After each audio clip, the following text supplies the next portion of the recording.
വീണ ജോർജിനെ തെരഞ്ഞെടുപ്പിൽ മത്സരിപ്പിക്കരുത് എന്നാവശ്യപ്പെട്ട് ഭർത്താവ് ജോർജ് ജോസഫ് CPM നേതൃത്വത്തിന് കത്ത് നൽകി. കുടുംബപരമായ കാരണങ്ങൾ ചൂണ്ടിക്കാട്ടി പത്തനംതിട്ട ജില്ലാ സെക്രട്ടേറിയറ്റിലാണ് കത്ത് നൽകിയത്. ജില്ലാ സെക്രട്ടേറിയറ്റിൽ പങ്കെടുത്ത കേന്ദ്ര കമ്മിറ്റി അംഗം തോമസ് ഐസക് വിഷയത്തിൽ സംസ്ഥാന നേതൃത്വത്തിന് റിപ്പോർട്ട് നൽകി. ഓർത്തഡോക്സ് സഭ മുൻ സെക്രട്ടറി കൂടിയായ ജോർജ് ജോസഫ് സംസ്ഥാന ജില്ലാ നേതാക്കളുമായി ഫോണിലും നേരിട്ടും സംസാരിച്ചതാണ് വിവരം.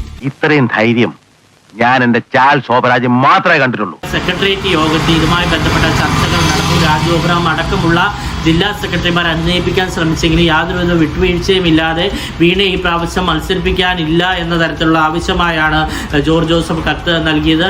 ഈ കത്ത് ജില്ലാ സെക്രട്ടേറിയറ്റ് സംസ്ഥാന കമ്മിറ്റിക്ക് കൈമാറിയിട്ടുണ്ട്. അയ്യോ അതെന്ത് നിന്റെ കയ്യിലിരിപ്പതായിരുന്നല്ലോ.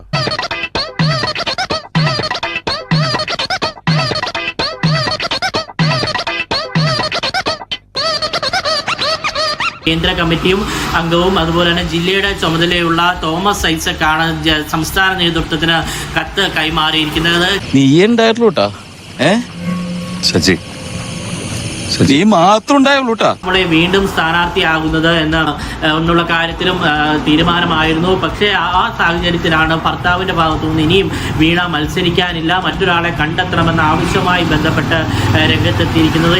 ഞാൻ എന്ത് ചെയ്തിട്ട് എനിക്ക് മാത്രം ഇതുമായി ബന്ധപ്പെട്ട കത്താണ് ജില്ലാ കമ്മിറ്റിക്ക് കൈമാറിയിരിക്കുന്നത്.